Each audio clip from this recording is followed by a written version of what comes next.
ఆ వ్యక్తి తప్ప ఇంకెవ్వరూ మమ్మల్ని కలవలేదు, మా రూమ్ కి కూడా రాలేదు.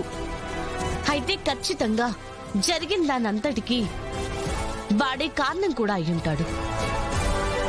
వాడు మాత్రమే కాదు దాత్రి, వాడి వెనక ఇంకెవరో పెద్దవాళ్ళున్నారు.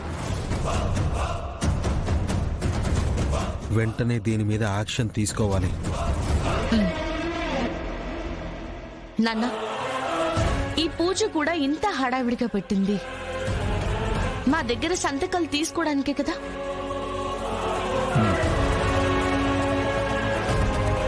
ఎందుకు నాన్న ఇంత జరిగే వరకు మాకు చెప్పకుండా దాచారు?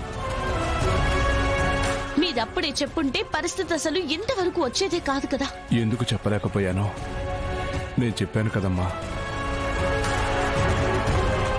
అవును, ఇందాక మీ నాన్న మీకు చెప్దాం అనుకుంటే పోలీసులకు చెప్తే వాళ్ళు సోషల్ మీడియాలో వీడియోలు వైరల్ చేస్తామన్నారని భయపడి చెప్పలేదు అన్నారు. అంటే మీరు పోలీసులా?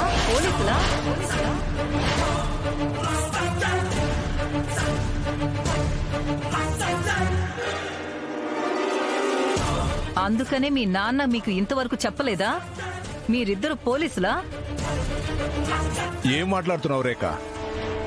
నేనన్నది వీళ్ళు పోలీసులని కాదు. ఆ ఎదవలకు నెట్వర్క్ ఎక్కువ ఉంటుంది కదా, వీళ్ళకి చెప్పినా వీళ్ళు పోలీసులనే కదా ఆశ్రయిస్తారు. అప్పుడు అది వాడికి తెలిసిపోతుంది కదా. ఆ ఉద్దేశంతోనే అన్నాను, వీళ్ళేం పోలీసులు కాదు. నేనన్నది నీకు ఇలా అర్థమైందా? భలేదానివే. ఓ అలా అన్నారా? సరేలేండి. అవును పిన్ని, నాన్న ఆ ఉద్దేశంతోనే అన్నారు. అయినా మేం పోలీసులమేంటి?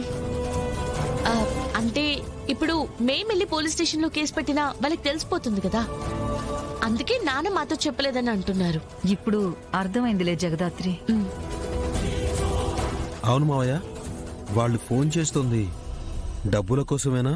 అవును బాబు, ఈరోజు ₹1,00,00,000 కావాలని అడిగారు. తెస్తున్నామని చెప్పేదాకా ఫోన్ చేస్తూనే ఉంటారు. తెస్తున్నామని చెప్పండి నాన్న. కాకపోతే డబ్బులు అరేంజ్ చేసుకోవడానికి కాస్త టైం పడుతుందని రిక్వెస్టింగ్ గా మాట్లాడండి.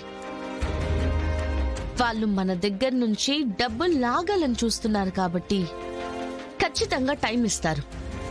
ఏం మాట్లాడరు.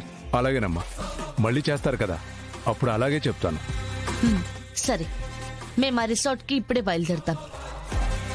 ఇంకొక క్షణం కూడా లేట్